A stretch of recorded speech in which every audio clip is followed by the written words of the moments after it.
บันส่วนพ่อเฒ่าเจ้าโอ้เฮ็ดหยังพ่อเฒ่าอันนี้นะเฮ็ดหยังเฮ็ดนี่หวดนะเฮ็ดหวดบ่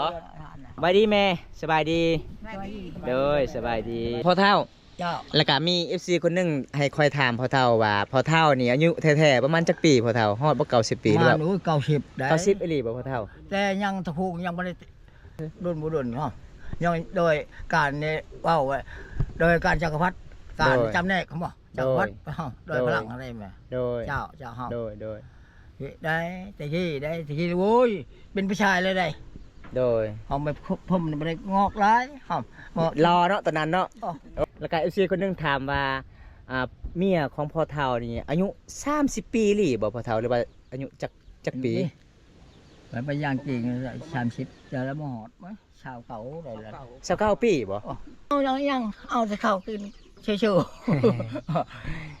ว่าเป็นเลยส่วนเลยแล้วนี่เดี๋ยวแล้วนี่ผู้ชายมันนี่เพื่อนมันมักมันโดยมันมาเอาพอเท่าครับ แม่เล่บ่แม่เท่าแม่เล่บ่เจ้าบ่ลาบ่เป็นเลยเนาะไอ้แม่เนาะ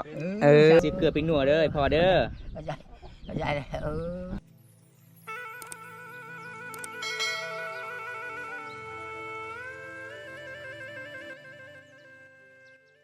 เอา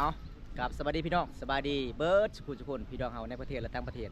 ที่เขามาติดตามครับส่วนมื้อนี้นะมื้อนี้บอมตากะมาเดินทางหมู่บ้านนอกที่สุดกับตัวเมืองนอกเขาทุกคนเลยเป็นหมู่บ้านละเบดหมู่บ้านนี้กะสัญญาณโทรศัพท์กะบ่ค่อยมีปานใดทุกคนบอมตากะเดินทางกับทีมงานเฮา2คนคือเก่าไป5ยูทูบเบอร์ในหมู่บ้านนี้พี่น้องบรรยากาศยามแรงๆในเขตชนบทหมู่บ้านละเบดเป็นหมู่บ้านนอกที่สุดกับตัวเมืองทุกคนเห็นบ่ส่วนลายเขตชนบทหมู่บ้านนี่เขาเจ้ากะง่วงเขาเจ้ากะปล่อยเลยทุกคนปล่อยตามกลางหมู่บ้านเลยพี่น้องเขาเจ้ากะบ่ได้เลี้ยงตามป่าตามดงพี่น้องบ่คือทางหมู่บ้านพูนมักมีเขาเจ้าไปเลี้ยงตามป่าตามดงแต่เขตนี้ก็คือเขาเจ้าปล่อยต่างหมู่บ้านเลยบ่ว่าจะเป็นไก่บ่หมูบ่เขาเจ้าก็บ่ได้เฮ็ดคอกเลยพี่น้องเขาเจ้าต้องปล่อยแบบนี้เลยพี่น้องเป็นหมู่บ้านนอกที่สุดกับตัวเมืองเลยอยู่กับธรรมชาติพี่น้องหมู่บ้านนี้บ่มีสัญญาณโทรศัพท์ทุกคนมื้อนี้บอมตากะสิพา FC ได้รับชมไปเยี่ยมไปยามยูทูบเบอร์ประจำหมู่บ้านเพราะว่ามื้อนี้บอมตากะสิพาน้องสายเพิ่นไปเลาะไปรับชมวิถีชีวิตเขตชนบทหมู่บ้านนี้ก่อนทุกคนนี่ดีพอน้องสายเพิ่นสบายดีเด้อสบายดีอ๋อเป็นยังไงเนาะซองของเฮายังเล่นคือเก่าบ่ยังดีอยู่ช่วงนี้อ๋อซื้อว่าจังไดเนาะซองของน้องเบาลวกเผามังกรเบาลวกเผามังกรถ่ายแบบใดวิถีชีวิตสาวลาวเขตชนบทบ่แม่นเลยอ๋อชีวิตชนบทนี่แหละโดยเฮ็ดมาจักปีเลยน้องช่องทวิตเฮ็ดตั้งแต่ปี2021จนฮอดปัจจุบันแต่ว่ามันบ่ผ่านตั้งซองใหม่อีกเดี๋ยวนี้โอ้ถ้ากัน1เดือนปลายนี่ได้ประมาณจักคนผู้ติดตาม300ปลายเลยโอ้จังได๋ก็สู้ๆเด้อเอาพี่น้อง FC บอมตาละลายคนฝากกดติดตามฝากเป็นกำลังใจให้น้องสายเพิ่นแน่เพิ่นก็เฮ็ดคลิปเปิดช่องใหม่ๆเนาะถ่ายวิถีชีวิตเขตชนบทหมู่บ้านเฮาชนบทลาวถ้าอยากได้รับชมประเพณีงานบุญกินงานจำฮีดบ่สาวลาวตักน้ำนึ่งข้าวเป่าไฟเนาะก็สามารถเข้าไปรับชมได้พี่น้องชื่อว่าซองเบาลวกเผามังกรเบาลวกเผามังกรภาษาลาวหรือภาษาไทยภาษาไทยเนาะฝากกดติดตามหน่อยด้วยทุกคนเลยเมื่อนี้ก็ดีพอทีมงานคือเก่าไอ้น้องบอมตาคือเก่าทุกคนเพราะว่าบอมตาก็เป็นชนบทลาวเผามังกรเห็นแล้วก็คือเฮาทักทายกันพี่น้องภาษาคล้ายกันทุกคนเมื่อนี้กับบอมตากับบ่มีหยังสิพาก FC บอมตากับพากกดติดตามพากเป็นกำลังใจให้น้องสายเพิ่นแน่เพิ่นก็เฮ็ดคลิปเปิดช่องใหม่ๆทุกคนเลยถ้าเพิ่นได้อยากรับชมสาวลาวหมู่บ้านนี้หมู่บ้านนอกสุดกับเมืองก็เข้ารับชมซองน้องสายเพิ่นได้พี่น้องเอาแต่มื้อนี้มันเฮาก็สิเดินทางไปทางใดต่อมื้อนี้สิเดินทางในบ้านนี่แหละไปถ่ายวิถีชีวิตชนบทก็คือบางเทื่อก็สิถ่ายผู้สาวเนาะเป็นผู้สาวนอกที่สุดกับตัวเมืองเนาะผู้สาวหมู่บ้านของน้องกับผู้สาวอยู่กับตัวเมืองมันต่างกันเนาะการแต่งตัวทุกคนมื้อนี้เฮาก็สิพาไปเบิ่งไปเลาะประชุมพูนล่ะพี่น้องเอ้ยไปครับทีมงานเฮาคือเก่าสบายดีทุกคนสบายดีชื่อว่าจังได๋เนาะบ่าวไซสตูดิโอทุกคนฝากในเด้อทุกคนเด้อบ่าวไซสตูดิโอ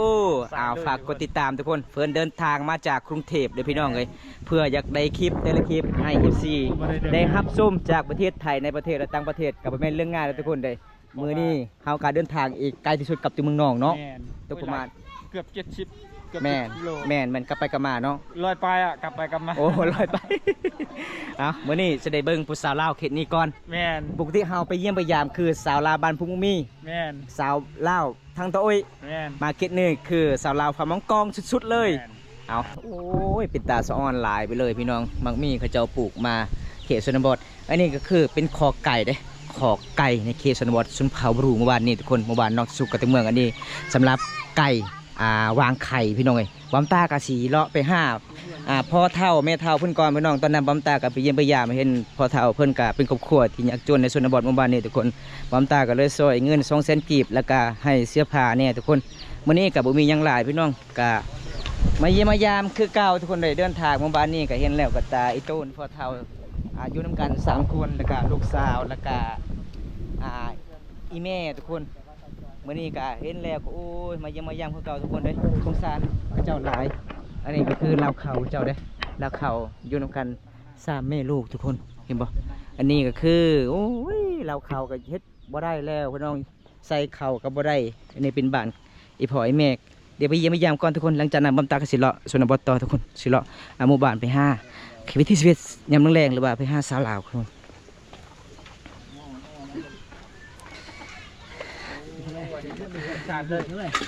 บันสวนพ่อเฒ่า เจ้าโอ้ โอ้เฮ็ดหยังพ่อเฒ่าอันนี้นะ เจ้า เฮ็ดหยัง เฮ็ดนี่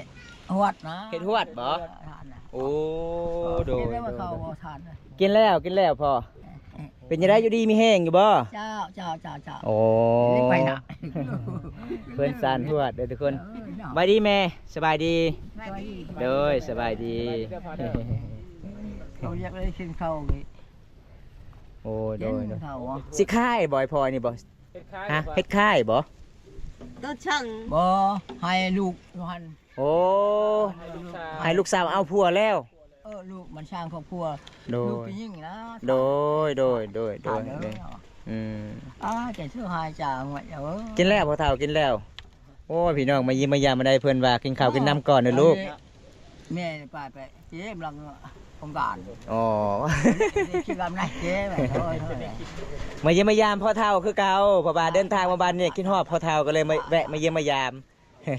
วันนั้นดงอนไปก่อนพี่ก่อน โอ้โดย จนเลิกก่อนเราได้หั่ง บอกพ่อเฒ่า เจ้า แล้วก็มี FC คนหนึงให้คอยถามพ่อเฒ่าว่าพ่อเฒ่านี่อายุแท้ๆประมาณจักปีพ่อเฒ่าฮอดบ่90ปีหรือ มา เปล่า หนู90ได้ 90อีหลีบ่พ่อเฒ่า แต่ยังตะคูยังไม่ได้นั่งไม่ได้พอปอยจะกี้ได้ โอ้ รุ่นบุรุษเนาะยังโดยการเนี่ยว่าไว้โดยการจักรพรรดิการจำแนกเขาบอกจักรพรรดิโดยพลังอะไรมา โดย เจ้าเฮา โดย ได้แต่ที่โว้ยเป็นผู้ชายเลยได้ โดย หอมไปพุ่มไม่ได้งอกร้ายหอม รอเนาะตอนนั้นเนาะโอ้ มีนี่3 คนเลยนี่ โอ้ 3ตัวนี้ไม่ บ่พ่อเฒ่าแล้วก็ FC คนหนึงถามว่าเมียของพ่อเฒ่านี่อายุ30ปีหรือบ่พ่อเฒ่าหรือว่าอายุจักปี มันเป็นอย่างจริง30จะแล้วมาหอดไหมชาวเขาได้แล้ว 29ปีบ่โอ้ ไม่เลย แม่นบ่เบาเลย นี่เกิด ยังน้อยบ่ นั่นนี่ โอ้แสดงว่าเจ้าตอนเป็นนักเรียนเจ้าก็ทันอยู่ว่าเราแล้วเป็นผู้สาวโอ้โห บ่ทัน บ่ทัน เขาห่างกัน23ปีนี่ โอ้ประมาณ 40 แม่นบ่40ปีบ่ ไปขี่ทำไมวัดรุ่นอำนาจอะไร โอ้ เป็นคนเลย โดย ออกว่าออกเก็บไปออกบ้านอะไร โดย ก็ไปยังสังขามอันบ่ได้ออกอยู่อะไร 35ประมาณเท่านั้นเนาะ40บ่ฮอดบ่ฮอดบ่ฮอดเนาะพ่อเฒ่าเนาะ40ปีบ่ฮอดเนาะเมียพ่อเฒ่าเนาะ บ่ฮอดบ่ถึง30บ่ฮอดบ่ แต่พ่อเฒ่าเอาก็คือเรายังน้อยๆบ่ บ่เป็นไปห้างแล้ว เป็นไม่ห่างแล้ว ไม่ห้างมาช่องโอเคว่าช่องผัวเด้ สองพัวแล้ว ผัวนึงขักปะ โดย เอาอีมันผัวตาย โอ้ คนนี่นะคนละลังนะบ่ได้เฮ็ดหยังเบิ่งโตมันคือคนมา อ้าว ไม่ซ้ำนี่บ่ฮู้จักเทื่อเด้จาม อ๋อ เช่นก็บ่ฮู้เด้ โอ้ เป็นหยังก็บ่เป็นเด้ ตำหูตำยำก็บ่เป็น อ้อ โอ้ มักสิเป็นแต่ไปเสียหญ้า เชื่อหญ้าเฮ็ดให้นี่เป็น เป็น โอ้ บางว่าเราเป็น โดย เบิ่งน้ำ เว้าภาษาลาวก็บ่เป็น โอ้ให้แท้ แสดงว่าเมียของไอ้พ่อนี่ก็คือ3ผัวเลยเนาะ3ผัวกับไอ้พ่อเนาะโหทุกคนเลยนี่พี่น้องบำตาไปยามตอนแรกก็บ่รู้จักเลย คอยแล้วก็สองยักษ์จะเอาหอม โดย เดี๋ยวคนผู้อื่นก็เลือกคำว่า โอ้ แม่นบ่ โดย เอายังเอาจะเข้ากินเชื่อๆ ปากว่ากูเป็น เป็นเฮ็ดไปเฮ็ดส่วนนั่นแหละ แล้วนี่เดี๋ยวแล้วเนี่ยผู้ชายมันนี่เพื่อนมันมักมัน โดย เอาเนี่ยมันมาเอาพอเท่าครับ แม่เล่บ่แม่เฒ่าแม่เล่บ่เจ้าอะ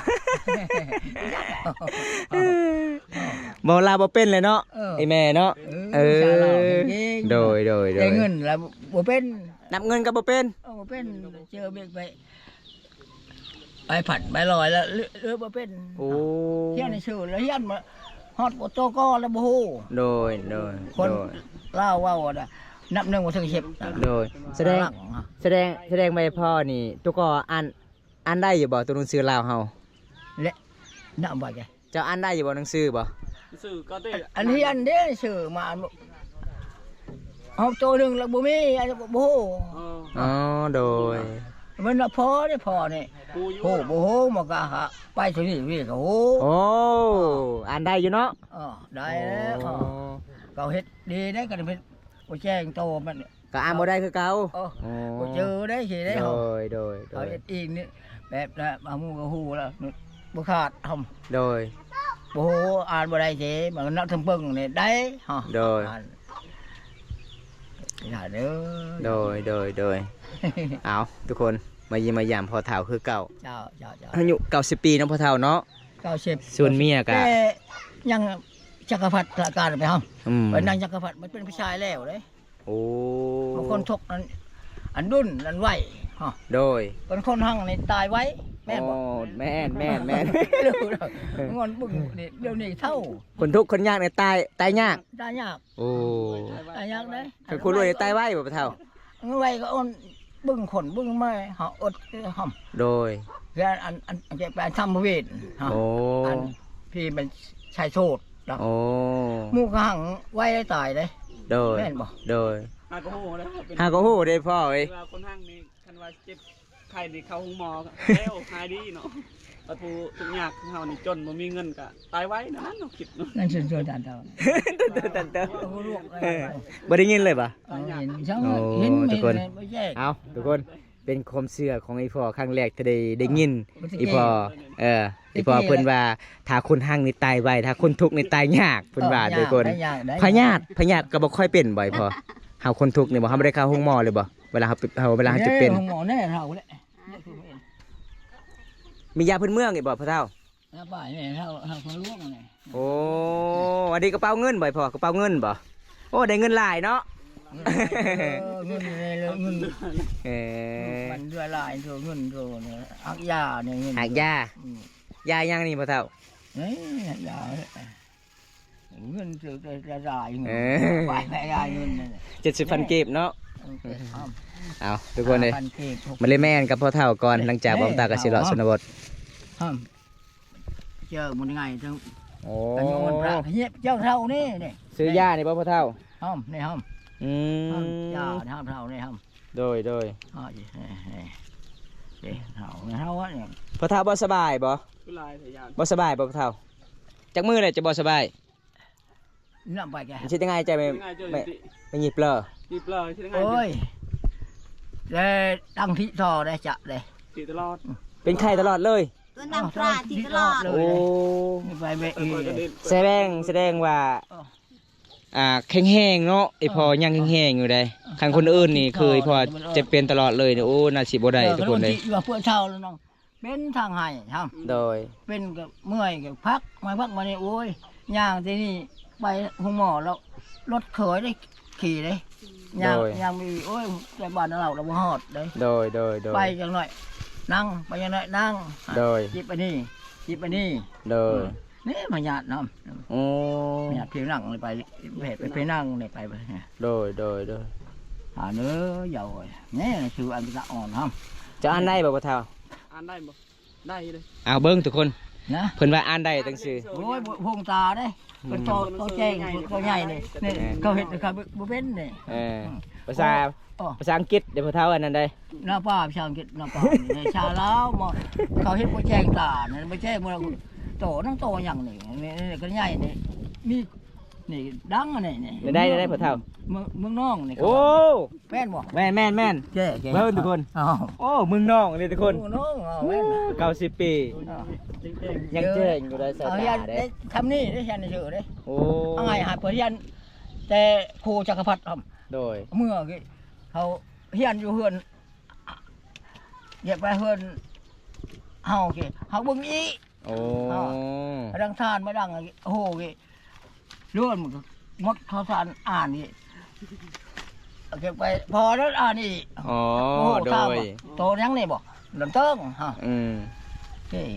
เขาบอกคือเขา โดย บอกครูละเรียนให้ครูละเบิ้นปีหนึ่งเรียนเป็นครูเป็นทหารตะกี้ละเรียน โดย เรียนกับมาหัวหน้าเขา เพิ่นว่าน้องเติงก็คือเขาบอกทุกคนเลย เวลาเพิ่นบ่ฮู้เพิ่นก็มือเฮียนอยู่ในเฮือนอีกแต่เอาปืนแล้วก็เบิ่งอีกพี่น้องเพิ่นเรียนหนังสือตั้งแต่น้อยๆทุกคนบอกตาสิแปลภาษาลาวให้ส่วนนี้เมียของเพิ่นนี่เว้าลาวก็บ่เก่งเขียนหนังสือก็บ่เก่งอ่านหนังสือก็บ่เก่งก็คือผัวของเพิ่นเนี่ยอายุ90ปีสายตายังดีเด้อพี่น้องเห็นบ่ทุกคนอ่านได้อยู่เนาะ นอนใช่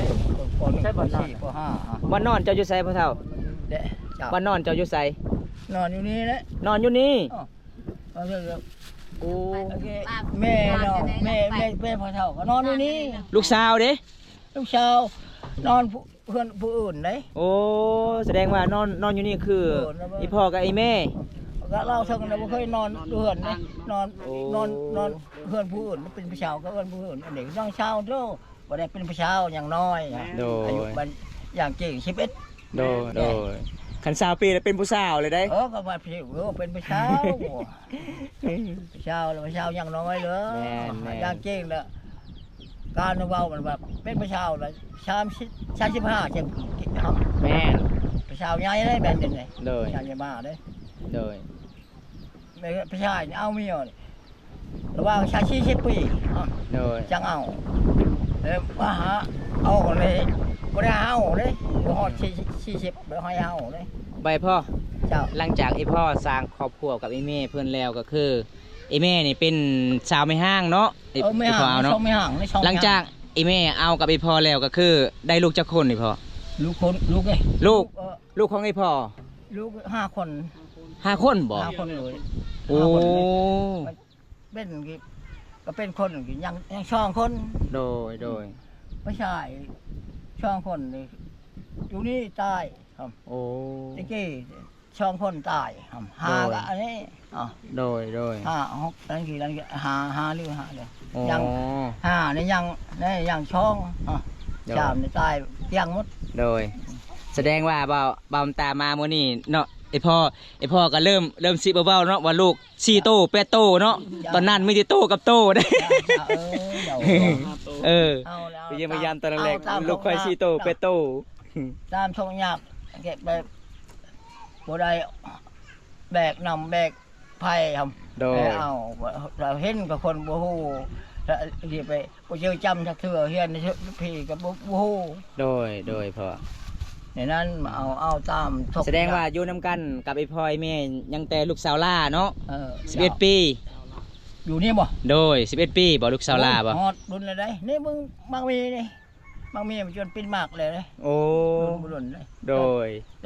เอาเรื่องทุกข์ยังอยู่นี่ โดย เฮาก็มีพ่อแม่มันตายเกลี้ยงหมดครับ โดย ภายนำพอมันนี่ให้มันได้แจ้งได้ย่างเลี้ยงเฮ็ดเวียกก็บ่ได้แล้วก็เขาช่วยครับ โดยพ่อ มาเดี๋ยวนี้โอ้เดี๋ยวนี้ก็ยำแนกมาเขาบ่เบิ่ง อืม เขาเฮาบ่เฮ็ดหยังบ่รอด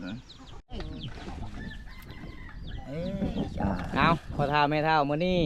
เจ้า ลูกมาเยี่ยมมายามกับบ่มีหยังหลายเด้อพ่อเฒ่าเด้อ เจ้า ขอให้พ่อไอ้แม่อยู่ดีมีแห้งเด้อ เจ้าเจ้า อันนี้บอมตากับบ่มีเงินคือกันอยาก จ้า ซอยให้พ่อไอ้แม่ได้ซื้อเกลือปิ้งนัวเด้อพ่อเด้อ เข้า